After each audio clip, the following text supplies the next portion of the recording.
Jetour bersiap meluncurkan beberapa mobil baru untuk pasar Indonesia tahun ini.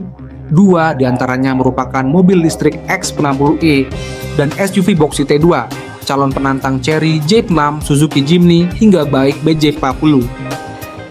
SUV ini rencananya diluncurkan semester kedua 2025, dan perkenalan perdana ke masyarakat tanah air akan bertepatan pada ajang Gaikindo Indonesia International Auto Show GIIAS yang berlangsung Juli.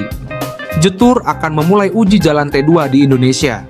Selain itu, pihaknya juga tengah melakukan riset mendalam untuk menentukan harga jual yang sesuai.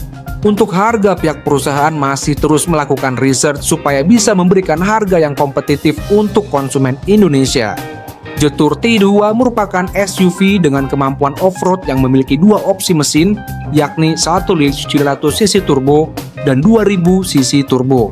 Pada April 2024, Jetour telah meluncurkan versi plug-in hybrid.